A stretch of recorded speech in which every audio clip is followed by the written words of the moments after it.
سب سے زیادہ حسین ایمان کس کا ہے؟ حضور نے صحابہ سے پوچھا، صحابہ نے پہلا جواب دیا فرشتے۔ فرمایا وہ کیسے ایمان نہیں لائیں گے، وہ تو اپنے رب کے پاس ہے۔ پھر انہوں نے عرض کیا پھر رسول، وہ رسول کیسے ایمان نہ لائے، ان پر تو وہی ہوتی ہے۔ پھر ڈرتے ڈرتے کہا ہوگا پھر ہم ہیں، تم کیسے ایمان نہ لاتے جبکہ میں تمہارے مابین موجود ہوں؟ پھر آپ نے فرمایا میرے نزدیک حسین ترین ایمان ہمارے ان بھائیوں کا ہوگا جو میرے بعد آئیں گے، لِإِخْوَانُ الَّذِينَ جو آئیں گے میرے بعد، یاتون من بعدی، انہیں تو کچھ اوراق ملیں گے جن میں قرآن لکھا ہوگا، اس پر ایمان لائیں گے۔ میں تو موجود نہیں ہوں گا کہ مجھے دیکھ کر یا میری باتیں سن کر ایمان لائیں، انہیں تو قرآن کے اوراق ملیں گے، ان سے ایمان لائیں گے۔ ان کا ایمان حسین ترین ہے۔ اب یہاں حسین ترین تو ایمان ان کا ہوا، لیکن افضل ترین ایمان کس کا ہے؟ صحابہ کا ہے۔ افضل اور ہے، حسین اور ہے۔ افضل ترین وہ تو یہ ہے، کہا گیا ہے کہ بڑے سے بڑے ولی اللہ کا ایمان بھی ادنا سے ادنا صحابی سے بھی کم تر ہے، کہ ادنا سے ادنا صحابی کا ایمان بھی بڑے سے بڑے ولی اللہ کے ایمان سے بڑھتا ہے۔ اور یہ صحیح ہے، صحابہ کے ایمان وہ شاید دیگر تھا، شاید دیگر تھا، اس کی نوعیت ہی اور تھی، لیکن حسین ترین ایمان حضور فرما رہے ہیں ہمارے ان بھائیوں کا ہوگا جو میرے بعد آئیں گے، انہیں میری صحبت تو نصیب نہیں ہوگی، میری زیارت نصیب نہیں ہوگی، ہاں انہیں اوراق ملیں گے جن میں کتاب اللہ موجود ہوگی، اس سے وہ ایمان لائیں گے۔ اللہ تعالی ہم سب کو ان میں سے بنائے، اس کتاب کے ساتھ ہمارا وہ تعلق ہو جائے تب نا، تو حسین ترین ایمان سے اللہ تعالی ہمیں نواز دے گا۔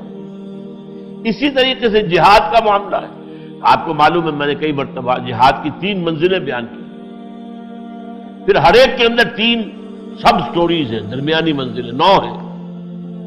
پہلی کیا ہے؟ نفس کے خلاف جہاد، اور 9ویں آخری کیا ہے؟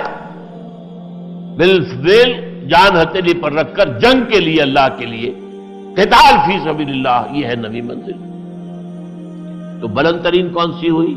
9ویں۔ اہم ترین کون سی ہے؟ افضل ترین کون سی ہے؟ پہلی۔ حضور سے پوچھا گیا ای الجہاد افضل ہو یا رسول اللہ، اے اللہ کے رسول سب سے افضل جہاد کس کا ہے؟ فرمایا ان تجاہد نفسک فی طاعت اللہ، افضل ترین جہاد یہ ہے کہ تو اپنے نفس کے خلاف جہاد کرے اور اسے اللہ کا مطیع بنائے۔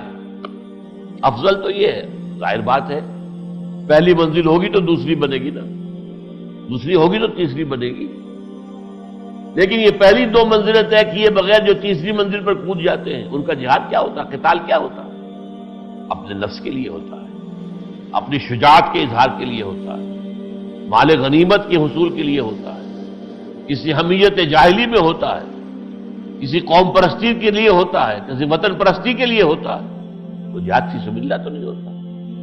ہاں پہلی منزلیں آپ پہلے طے کر لیں، رفتہ رفتہ چڑھے، نہ ترکبن طبقا عن طبق، رفتہ رفتہ درجہ بدرجہ وہ آپ بڑھیں تو بلند ترین منزل، بلند ترین وہی ہے قتال فی سبیل اللہ۔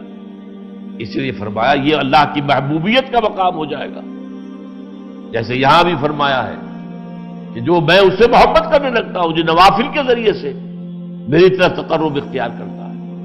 اب ان دونوں چیزوں کو سمجھیے۔ دیکھیے جو پہلی طرح کا جو ہے، جو تصوف ہے یا تقرب الی اللہ ہے، سلوک ہے، اس میں کرامات نہیں ہوگی، کیا ہوں گی تو بہت کم ہوں گی، نہ ہونے کے برابر ہوں گی، ان کے تذکرے آپ سنیں گے نہیں۔ صحابہ کرام سے کوئی کرامات زیادہ آپ سنتے ہیں کبھی؟ کرامات اولیاء اور اولیاء کے حالات و واقعات جس طریقے سے ان کی کرامات کا بیان ہوتا ہے، تفصیلات ہوتی ہیں، اگرچہ ان میں مبالغہ ہوتا ہے، ان میں جھوٹی روایات بھی ہیں، لیکن ہم قائل ہیں جیسے رسولوں کے لیے معجزات، ایسے ہی اولیاء اللہ کے لیے کرامات۔ اللہ تعالیٰ بعض چیزوں سے ان کی بزرگی ظاہر کر دیتا ہے کہ واقعی یہ واقعی ان کا قرب ہے، اللہ کے ہاں کوئی مقام ہے، ظاہر کر دیتا ہے، لیکن یہ ان کے اپنے اختیار پہ نہیں ہوتا، نہ معجزہ نبی کے اختیار پہ ہے، معجزہ اللہ دکھاتا ہے، اللہ کی قدرت کا ظہور ہوتا ہے، وہ رسول کے اس سے نہیں ہوتا۔ قرآن مجید میں سورہ انعام میں موجود ہے۔ حضور کو بھی کبھی کبھی خیال ہو جاتا تھا، چونکہ قریش نے جو ہے ایک طرح سے سمجھیے کارنر کر دیا تھا حضور کو، اگر رسول ہو تو دکھاؤ یہ معجزہ، دکھاؤ آسمان پر چڑھ کر دکھاؤ، جیسے اور رسولوں نے معجزے دکھائے تھے۔ حضرت صالح کو ایک اونٹنی برآمد کر کے دکھا دی تھی، چٹان کے اندر سے ایک گابن اونٹنی برآمد ہو گئی لوگوں کی نگاہوں کے سامنے، لوگوں نے مطالبہ کیا اور انہوں نے دعا کی، اللہ نے وہ معجزہ دکھا دیا، دکھاؤ اگر تم رسول ہو تو تمہارے لیے ایک باغ جو ہے اس مکے کی سرزمین میں بن جانا چاہیے، اس میں کھجور کے درخت بھی ہوں اور پودے ہوں، انگوروں کی بیلیں بھی ہوں اور اس میں چشمے بھی جاری ہوں، کر کے سورہ بنی اسرائیل میں تفصیل ہے اس کی۔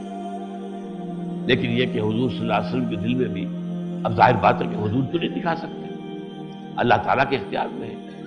بات تو یہ کہا گیا کہ میں نے تم سے دعویٰ کہا کہ میں نے خدائی کا دعویٰ تو کیا ہی نہیں جو مجھ سے یہ مطالبے کر رہے ہو، میں نے تو صرف یہ کہا ما کنت الا بشر رسولا، میں تو بشر ہوں، رسول ہوں، ہاں میرے پر وحی آتی ہے، وہ وحی کا پیغام میں تمہیں پہنچا رہا ہوں، تو دعویٰ جس کا ہوتا ہے اس کے مطابق اس سے مطالبہ کرنا چاہیے تھا۔ لیکن بہرحال حضور کے بہت سے چاہنے والے بھی اس مطالبے کے آگے جو ہے انہوں نے ہتھیار ڈال دیے۔ حضور کے ایک پھوپھی زاد بھائی تھے، اگرچہ وہ ابھی ایمان تو نہیں لائے تھے لیکن حضور سے ہمدردی رکھتے تھے، دوستی رکھتے تھے، دلچسپی رکھتے تھے، آپ کی صحبت میں بھی آتے تھے۔ ایک روز ایسے ہی محفل میں قریش نے جب سارے مطالبے کیے، جب وہاں سے حضور واپس جانے لگے تو انہوں نے کہا کہ دیکھیے آج تو آپ کی قوم نے آپ پر حجت قائم کر دی ہے، آپ واقعی اگر رسول ہیں تو یہ معجزے دکھائیے، ان کی تو حجت آپ پر آ گئی۔ تو ذرا سوچیے کہ حضور کی جان کیسے شکنجے میں اللہ دکھاتا نہیں، اللہ کیوں نہیں دکھاتا؟ اس لیے کہ اللہ مہلت دینا چاہتا ہے، ایسا کھلا معجزہ دکھانے کے بعد قوم کو مہلت نہیں ملتی، پھر بھی ایمان نہ لائے تو برباد، تباہ، ختم۔ اللہ ابھی چاہتا تھا یہ قوم مہلت ملے، اس میں سے اور نکلے، ابھی اور مکھن ان میں سے آئے نکلے، اور اس کے بعد وہ جمعیت فراہم ہو جائے کہ باطل سے مقابلہ ہو سکے۔ تو اللہ تعالیٰ کے ایک فیصلہ یہ تھا کہ ہم نے دکھائیں گے، بلکہ ایسے بھی الفاظ آئے ہیں کہ اگر اے نبی آپ کے اندر قدرت ہے تو آسمان پر سیڑھی لگا لیجئے یا زمین میں کوئی سرنگ لگا لیجئے اور لے آئیے کوئی معجزہ، ہم معجزہ نہیں دکھائیں۔ یہ صورتحال ہے کہ معجزہ رسول کے اختیار میں نہیں ہوتا، البتہ اللہ دکھاتا ہے، تو معجزات کے ہم قائل ہیں۔ یہاں تو معجزات کا انکار کرنے والے موجود ہو گئے، سر سید احمد خان نے انکار کیا اور ان کے جو مکتبہ فکر کے لوگ ہیں سب انکاری ہیں، تو کرامات کو کہاں مانیں گے؟ لیکن ہم مانتے ہیں۔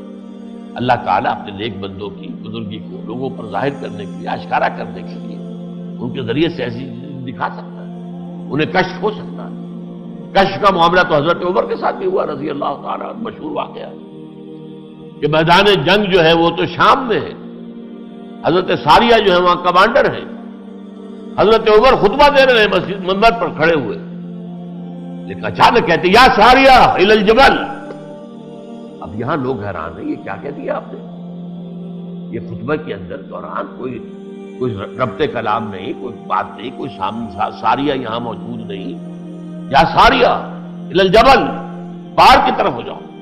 وہ غلطی کر رہے تھے، ٹیکٹیکل جو ہے ان سے مسٹیک ہو رہی تھی، بجائے اس کے کہ پہاڑ کو اپنی پشت پر رکھے وہ کھلے میدان کی طرف جا رہے تھے جہاں پہ کہ انہیں گھیرا جا سکتا تھا۔ تو اللہ نے انہیں وہ میدان جنگ دکھایا، آج ہمیں ٹیلی ویژن سے نظر آ جاتا ہے، فرق کیا ہے؟ اللہ تعالیٰ کی قدرت سے تو بعید نہیں تھے نا۔ ٹیلی ویژن بھی اگر چلتا ہے تو انہی عناصر کی بنیاد پر ایجاد ہوا ہے نا جو اللہ نے بنائے ہوئے۔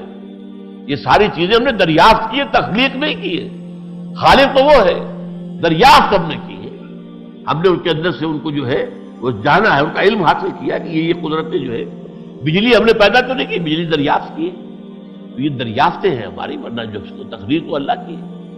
تو اگر ٹیلی ویژن کے ذریعے سے آج ہمیں دکھا سکتا ہے وہ، تو بغیر ٹیلی ویژن کے کیوں نہیں دکھا سکتا تھا حضرت عمر تو رضی اللہ تعالیٰ؟ تو ہوتے ہیں لیکن بہت کم۔